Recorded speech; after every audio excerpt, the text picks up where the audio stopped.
আসসালামু আলাইকুম বন্ধুরা। আজকে কথা বলবো ক্রিকেট নিয়ে, বিশেষ করে বাংলাদেশ ক্রিকেট নিয়ে। বর্তমানে যে অবস্থাটা চলতেছে, আপনারা যদি ওয়ার্ল্ড ক্রিকেট দেখেন, তো ওয়ার্ল্ড ক্রিকেটের মধ্যে অনেকগুলো দেশ আছে। এই দেশগুলোর মধ্যে আপনারা সর্বপ্রথমে পাবেন পাকিস্তান, তারপরে হচ্ছে বাংলাদেশ, তারপরে ইন্ডিয়া। আর বাদবাকি দেশগুলোতে এরকম সমস্যা হয় না। তো সমস্যাটা কি? সমস্যাটা হচ্ছে এইসব দেশগুলোতে যখন যেই সরকার বা যারা ক্ষমতায় আসে, তখন তাদের যে ক্রিকেট বোর্ড আছে, ক্রিকেট বোর্ডটাকে পুরো সম্পূর্ণ দলীয়করণ করে ফেলায়। কিন্তু আইসিসিতে বলা আছে যে ক্রিকেট হচ্ছে অরাজনৈতিক প্রতিষ্ঠান, মানে এখানে দেশের যে অভ্যন্তরীণ রাজনৈতিক সেই রাজনৈতিক প্রভাবটা এই ক্রিকেটে পড়বো না, বা নীতি নির্ধারণী পর্যায়ে এটা চেঞ্জ হবে না। কিন্তু আলটিমেটলি এই তিন দেশের ক্ষেত্রে মারাত্মকভাবে প্রভাব পড়ে, বিশেষত দুইটা দেশে। বিশেষত সেটা হচ্ছে পাকিস্তান এক নম্বরে, দুই নম্বরে হচ্ছে বাংলাদেশ। কিভাবে আমি বলি, পাকিস্তানে যখন কোনো সরকার পরিবর্তন হয়, সেই সাথে আপনারা দেখবেন যে ইমরান খানের সময় রমিজ রাজা ছিল পাকিস্তানের পিসিবি প্রধান। তারপরে এখন যেহেতু শাহবাজ শরীফ আসছে যে সংশোধনীর মাধ্যমে, তো শাহবাজ শরীফ আইসাই এইখানে বসায় দিছে মহসিন নাকবি, যে স্বরাষ্ট্রমন্ত্রীও সেই সাথে হচ্ছে পিসিবির চেয়ারম্যান। তো আর এরপরও কি হয়, আপনার পাকিস্তানের যত সিলেক্টর বা যেই ধরনের প্লেয়ার, আপনার আরেক ধরনের সেট আপ আসে। যখন আরেক সরকার আসে তখন পুরোপুরি আরেক ধরনের সেট আপ, এবং সর্বস্তরে ধরেন কোচ থেকে শুরু করে সব এভরিথিং ইনফ্রাস্ট্রাকচার পুরোপুরি মানে চেঞ্জ হয়ে যায়। এটা হচ্ছে পাকিস্তানের পরিস্থিতি। তারপর আসেন বন্ধুরা দ্বিতীয় নম্বরে থাকা, যেটা আপনার মানে সর্বোচ্চ প্রভাবিত হয় রাজনৈতিক মতাদর্শ দ্বারা, সেটা হচ্ছে বাংলাদেশ ক্রিকেট বোর্ড। এটা দ্বিতীয় অবস্থানে আছে। প্রথমে আছে বন্ধুরা পাকিস্তান। দ্বিতীয়তে কিভাবে দেখবেন, আপনারা হাসিনার আমলে তখন ছিল পাপন সাহেব, তখন উনি ক্রিকেট পুরোপুরি, বা উনার যে সেট ছিল মল্লিক সহ আরও যারা আছে, তো ওই সেট আপটা পুরো একচেটিয়াভাবে বন্ধুরা ক্রিকেট বোর্ডটাকে নিয়ন্ত্রণ করতো। তখন ঢাকা লিগ হলে দেখা যেত তাদের যেই টিমগুলো আছে, ওই টিমগুলো সবসময় চ্যাম্পিয়ন বা একটা ভালো অবস্থানে থাকবো, ডোমিনেট করব, এরকম একটা অবস্থা। তারা সব দিক থেকে ফ্যাসিলিটিস নিব, এইভাবেই তাদের ক্রিকেট হয়ে আসতেছিল।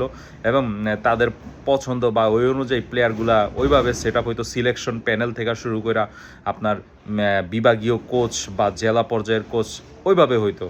তারপরে বন্ধুরা এখন আসলো যেহেতু বিএনপি সরকার ক্ষমতায়, তো তারা গঠন করলো। তো এইখানে দেখা যায় কি একদম পুরোপুরি চেঞ্জ, নতুন সভাপতি। মানে এটা কি মানে কি বলে, ক্রিকেটেও কালচার দ্বারা হইলো নাকি হুটহাট করে আয়সা ক্রীড়ামন্ত্রী আয়সা আপনার বিসিবি প্রেসিডেন্ট চেঞ্জ করে দিল। তারপরে যারা বিসিবি প্রেসিডেন্ট চেঞ্জ করলো, আচ্ছা বুঝলাম তার ভালো ক্রিকেটীয় কেরিয়ার আছে, সে একজন সুদক্ষ, সে ক্রিকেট খেলে আসছে, আচ্ছা মানলাম। কিন্তু তারপরে আরও যে 3-4 জন সদস্য অ্যাড হলো, তাদের ব্যাকগ্রাউন্ডে কী ক্রিকেট আছে সেটা আমার জানা নাই বন্ধুরা। যেটা বলতেছিলাম বন্ধুরা, ওই বিসিবির যে কমিটি, ওই কমিটিতে জায়গা পাইছে হচ্ছে ইব্রাহিম আহমেদ। তো তার ক্রিকেটীয় ব্যাকগ্রাউন্ড কি আমি জানি না, কখনো দেখি নাই বা তো উনি হচ্ছে, উনার পরিচয়টা হচ্ছে উনি আমাদের যেই স্বরাষ্ট্রমন্ত্রী, উনি সালাউদ্দিন আহমেদের ছেলে। তারপর হচ্ছে ইয়াসির আব্বাস, উনি হচ্ছে মির্জা আব্বাসের ছেলে। তারপরে হচ্ছে বন্ধুরা ইসরাফিল খসরু, উনি হচ্ছে আমির খসরুর ছেলে। তারপরে হচ্ছে আপনার কি বলে রাসনা ইমাম, উনি হচ্ছে ববি হাজ্জাজ উনার ওয়াইফ। তো এই হচ্ছে বন্ধুরা আমাদের যেই 4 জন গুরুত্বপূর্ণ পদে নিয়োগ পাইছে, তো এই 4 জনের নাম। তো এখানে 3 জনই হচ্ছে ওনাদের বাবারা বাংলাদেশের রাজনীতিতে বর্তমানে খুব পাওয়ারফুল অবস্থায় আছে। তো এটা কি মানে ওনারা কি ক্রিকেটীয় ব্যাকগ্রাউন্ড থেকে আসছে নাকি রাজনৈতিক ব্যাকগ্রাউন্ড থেকে? তো এখানে দেখা যেতেছে পুরোপুরি একটা রাজনীতিকরণ চলতেছে আমাদের ক্রিকেটে, যেটা পাকিস্তানের মতন হয়ে যেতেছে, যে পিসিবির মতন। আর ওনাদের ক্রিকেটীয় জ্ঞানী বা কী আছে, ওনারা কি ওনাদের ব্যাকগ্রাউন্ডে ক্রিকেটীয় ছিল, তো এরকম একটা অবস্থা। আমি মানে খালি শুনি যে এটা মানে রাজনৈতিক প্রভাব মুক্ত, কিন্তু জন্মের পরে থেকেই দেখে আসতেছি এটা মানে সম্পূর্ণ সবচেয়ে বেশি রাজনৈতিক প্রভাব যুক্ত একটা জায়গাগুলোর মধ্যে একটা বন্ধুরা। তো আমাদের বাংলাদেশের ক্রিকেটের এই একটা অবস্থা। মানে দেখলাম হাসনাত আবদুল্লাহ গতকালকে সংসদে বলল যে এটা হচ্ছে এখন, আগে যেমন ছিল মায়ের দোয়া ক্রিকেট টিম, এখন হয়ে গেছে বাবার দোয়া ক্রিকেট টিম। তো এই হচ্ছে ক্রিকেটের অবস্থা। সর্বশেষ আরেকটা বলি, সেটা হচ্ছে ভারত। যেমন ভারতেও আপনার প্রেসিডেন্ট চেঞ্জ হয়, কিন্তু ভারতের একটা মানে ক্রিকেটের কথা বলতেছি, ভারতের আপনার যখন ওই যেই দল ক্ষমতায় আসে ওই দলের ওই কেন্দ্রিক ঠিক আছে সেট আপ হয়, কিন্তু দেখবেন আপনি ভারতের কিন্তু অনেক বিসিসিআইয়ের যে প্রেসিডেন্ট সভাপতি এখন তো হইতেছে জয় শাহ, তার আগে ছিল রজার্ট বিন্নি, তার আগে ছিল সৌরভ গাঙ্গুলি, মানে চেঞ্জ আছে। চেঞ্জ আছে। এক একজন মানে সারা জীবনের জন্য বসে না, বা 5, 10, 15, 20 বছর এরকমের জন্য বসে না, কিন্তু বাংলাদেশে এই কালচারটা বন্ধুরা, যে দল যতদিন ক্ষমতায় থাকবে আজীবন তারা বৈশা থাকবো। কিন্তু দেখেন ভারতে কিন্তু চেঞ্জ হইতেছে।